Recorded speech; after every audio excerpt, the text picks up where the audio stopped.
VB.NET में अगला question दिया गया है आपका कि VB.NET में एरे क्या है, यह कितने प्रकार के होते हैं। तो एरे को अगर अपन डिफाइन करें कि एरे शब्द का अर्थ क्या है, तो एरे एक ही तरह के डेटा टाइप की वैल्यूज़ के कलेक्शन को एरे कहते हैं। इसके पहले के क्वेश्चन में हमने पढ़ा था कि वेरिएबल्स क्या होते हैं।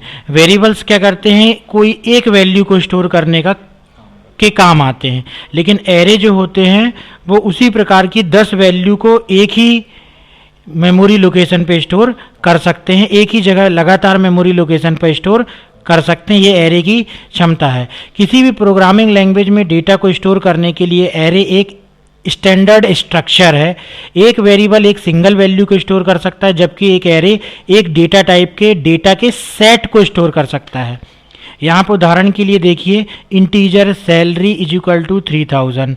सैलरी नाम का अगर आपने एक वेरिएबल डिफाइन किया जो कि इंटीजर जिसका डेटा टाइप है, जो कि कोई भी नंबर वैल्यू को रख सकता है, उसमें हमने 3000 स्टोर किया, तो यहाँ पर हमने सैलरी नाम के वेरिएबल में केवल एक वैल्यू स्टोर कर पाए।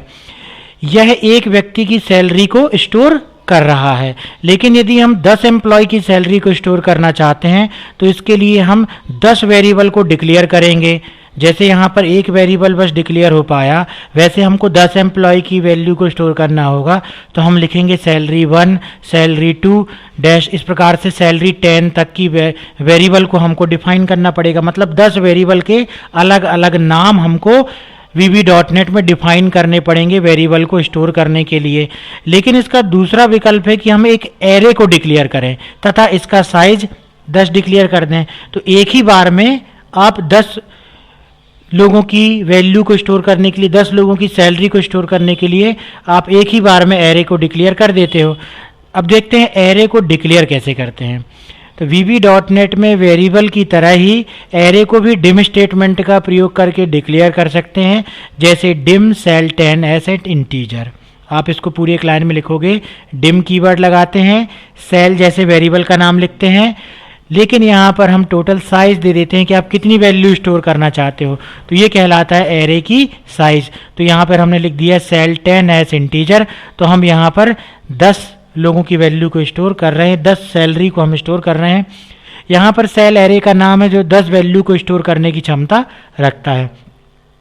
अब ये मेमोरी में किस प्रकार से वैल्यू को स्टोर करता है आप इस चित्र के द्वारा समझ सकते हो। सेल 0 पोजीशन पे आप किसी वैल्यू को स्टोर कर सकते हो, सेल 1 पोजीशन पे आप किसी वैल्यू को स्टोर कर सकते हो, सेल 2 पोजीशन पे, सेल 3 पोजीशन पे।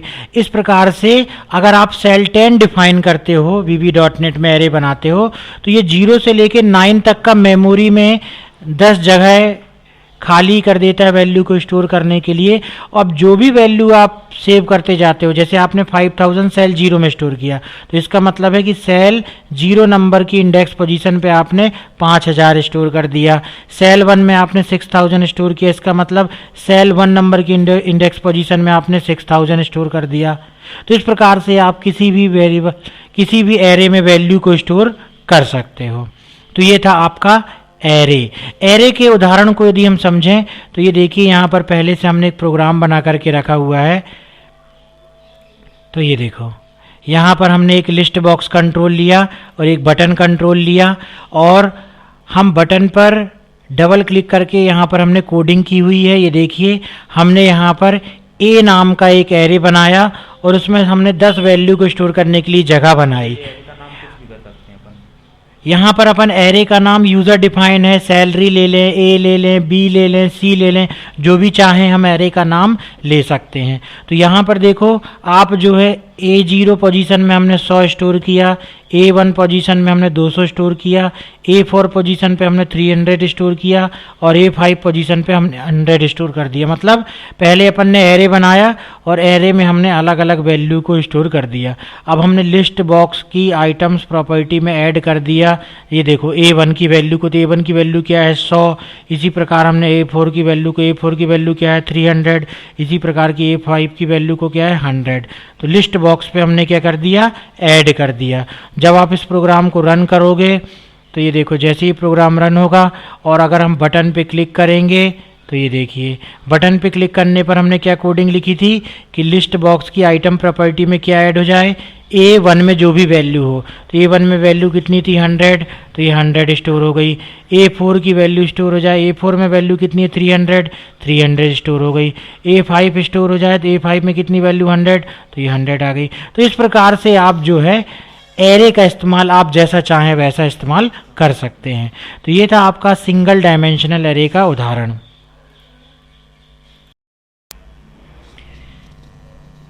एरे का इंडेक्स 0 से शुरू होता है, अर्थात सेल 0 प्रथम व्यक्ति की सैलरी को स्टोर कर रहा है, सेल 9 10वें व्यक्ति की सैलरी को स्टोर करता है।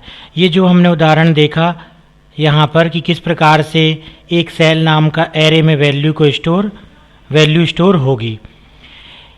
एरे निम्नलिखित प्रकार के होते हैं।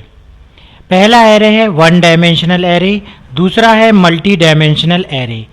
तो पहले हम समझते हैं वन डायमेंशनल एरे क्या होता है। एक विमीय एरे या मल्टी डायमेंशनल को बोलेंगे बहुविमीय एरे या द्विविमीय एरे। पहले अपन समझते हैं one dimensional array. One dimensional array में वैल्यूज सीक्वेंशली रूप में स्टोर होती है, अर्थात इसमें एक डायमेंशन के रूप में वैल्यू स्टोर होती है। By default array one dimensional प्रारूप में ही होती है। तो जो ये पिछली स्लाइड में जो हमने उदाहरण देखा, तो ये वन डायमेंशनल एरे का ही उदाहरण है।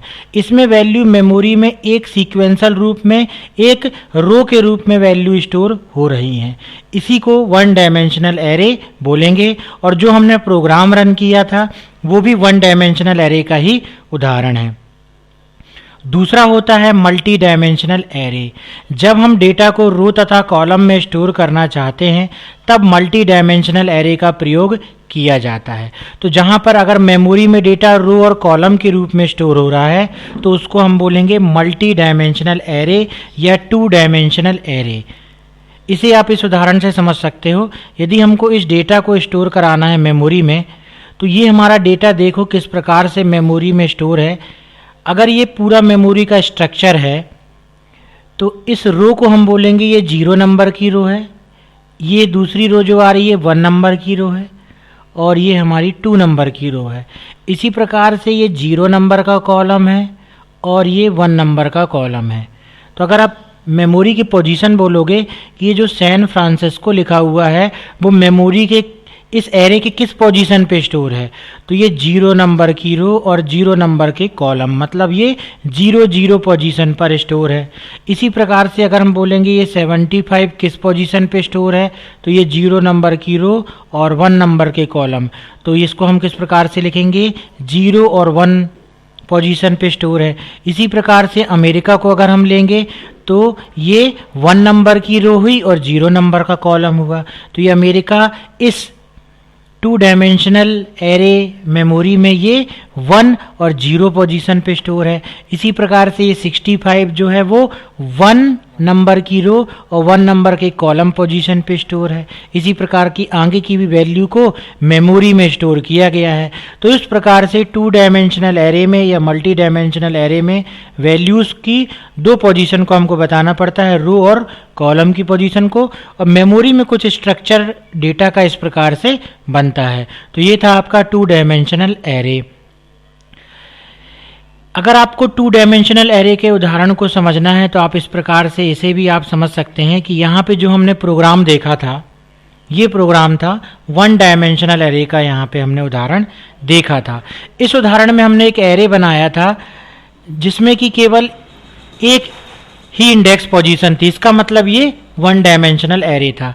अगर हम यहाँ पर एक और यहाँ पर डिफाइन कर देते हैं तो अब हमारा ये 2 डायमेंशनल या मल्टी डायमेंशनल एरे हमने यहाँ पर डिफाइन कर दिया। हमने रो की भी पोजीशन बता दी और कॉलम की भी पोजीशन बता दी। अब इसी प्रकार से जब आप डेटा की वैल्यू को असाइन करने जा रहे हो, अब आप जब डेटा को असाइन करोगे तो आपको सभी बताना पड़ेगा। मान लो हम जो ये 100 है उसको कहाँ स्टोर करा रहे हैं, 0 पोजीशन पे। उसी प्रकार से मान लो ये 200 है, इसको हम स्टोर करा दे रहे हैं 0 1 2 पोजीशन पे, मतलब 1 नंबर की रो और दूसरे नंबर के कॉलम पे हमने कितना स्टोर करा दिया 200। इसी प्रकार से इसको अगर हम स्टोर कराना चाहें तो 4 नंबर की रो और दूसरे नंबर के कॉलम पे, इसी प्रकार से हम इसको स्टोर कराना चाहें 5वें नंबर की रो और 1 नंबर के कॉलम पे। तो स्टोर कराते समय भी हमको, वैल्यू असाइन करते समय भी हमको पूरी इंडेक्स पोजीशन लिखनी पड़ेगी कि आप किस रो और किस कॉलम में वैल्यू को स्टोर कराने जा रहे हो। इसी प्रकार से जब आप यहाँ पर लिस्ट बॉक्स में वैल्यू को जोड़ेंगे तो भी आपको जिस भी पोजीशन की वैल्यू आप स्टोर कराने जा रहे हो वो आपको देना पड़ेगा यहाँ पर। तो यहाँ पर हम उसकी वैल्यू को भी यहाँ पर टाइप कर देते हैं। तो ये देखिए, और जब इस प्रोग्राम को आप रन करोगे तो ये भी वही एरे की तरह ही काम करेगा, लेकिन यहाँ पर क्या हो गया, यहाँ पर हम 2 डायमेंशनल एरे का इस्तेमाल कर रहे हैं।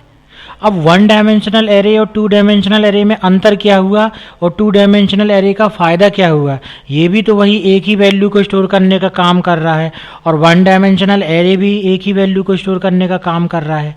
तो जैसे इसका उपयोग ये है कि इसका उपयोग मेमोरी मैनेजमेंट में किया जाता है कि आप मेमोरी में जो डेटा स्टोर कर रहे हो उसका किस प्रकार से स्ट्रक्चर चाहते हो, आपकी रिक्वायरमेंट क्या है।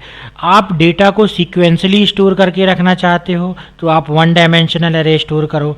अगर आप डेटा को 2 डायमेंशनल में, आप रो और कॉलम में डेटा को स्टोर कराना चाहते हो तो आप 2 डायमेंशन में डेटा को स्टोर करो। तो ये आप मेमोरी में किस प्रकार का डेटा स्ट्रक्चर चाहते हो, किस प्रकार से डेटा स्टोर करना चाहते हो, आपके प्रोग्राम की डिमांड क्या है, उस हिसाब से हम एरे का इस्तेमाल करते हैं। तो ये था आपका 2 डायमेंशनल एरे। 2 डायमेंशनल एरे की तरह ही आपका है डायनेमिक एरे। तीसरा नंबर का होता है हमारा डायनेमिक एरे। एरे को एक बार डिक्लेयर करने के पश्चात यदि हम उस एरे का साइज पुनः बढ़ाना चाहते हैं तो ऐसा कर सकते हैं। इस तरह के एरे को डायनेमिक एरे भी कहते हैं।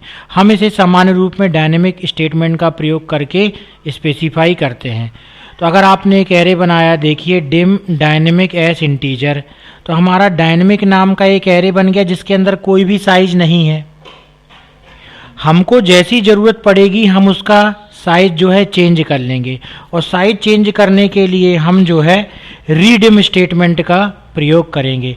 तो हम यहाँ पे लिख सकते हैं रीडिम डायनेमिक एरे और फिर साइज हम दे देंगे। तो इस प्रकार से हम डायनेमिक एरे की साइज को भी चेंज कर सकते हैं। तो डायनेमिक एरे का उपयोग हम तब करेंगे जब हमको एरे की साइज फिक्स ना हो और हमें अपने अनुसार साइज को बदलना हो। अगर आप इसे उदाहरण से समझें तो हम इसी उदाहरण को में डायनेमिक एरे का अगर उपयोग करें तो ये देखिए, हम यहाँ से इसको यहाँ पर ए नाम का एक डायनेमिक एरे ही हम यहाँ पर डिफ़ाइन कर लेते हैं और यहाँ पर हम कोई भी इसकी साइज डिफ़ाइन नहीं कर रहे हैं, जो कि डायनेमिक एरे का आपका तरीका होता है डायनेमिक एरे को डिफ़ाइन करने का कि इसमें आपको साइज नहीं देनी पड़ती। तो अब हम यहाँ पर इसका क्या डिफ़ाइन करना चाहते हैं, इसका कोई भी साइज हमको जितनी ज़रूरत पड़ी तो आप क्या लिखिए, रीडिम A5। तो ये देखिए, हमने रीडिम स्टेटमेंट के द्वारा जो आपने ये डायनेमिक एरे बनाया था उसको हमने रीसाइज कर दिया, मतलब उसको पुनः डायमेंशन दे दी। इसलिए इसको डायनेमिक एरे बोलते हैं, क्योंकि ये अपनी सुविधा के अनुसार फ्लेक्सिबल है, अपनी सुविधा के अनुसार चेंज हो सकता है। अब जिस भी वैल्यू में आपको जिस भी जगह पे जिस पोजीशन में वैल्यू स्टोर करानी है आप वैल्यू स्टोर करा सकते हैं। ये देखिए, हमने ए 0 में, 1 में, 2 में, 4 में और इस प्रकार से 5 तक हम वैल्यू यहाँ पर स्टोर करा सकते हैं। अब ये यहाँ पे भी आपको सुधारना होगा। तो रीडिम स्टेटमेंट के द्वारा हमने क्या किया, रीडिम स्टेटमेंट के द्वारा हमने डायनेमिक एरे को पुनः उसकी साइज को इनिशियलाइज किया। अब जब अगर आप इसको रन करेंगे, क्लिक करेंगे, देखिए वही वैल्यूज़ यहाँ पर आ रही है। तो यहाँ पर डायनेमिक एरे का उपयोग केवल इतना था कि डायनेमिक एरे में आपको साइज देनी नहीं पड़ती है, केवल आप उसको रीडिम स्टेटमेंट के द्वारा अपने अनुसार जैसे जैसे ज़रूरत पड़ती जाती है आप उसकी साइज इनिशियलाइज कर सकते हैं।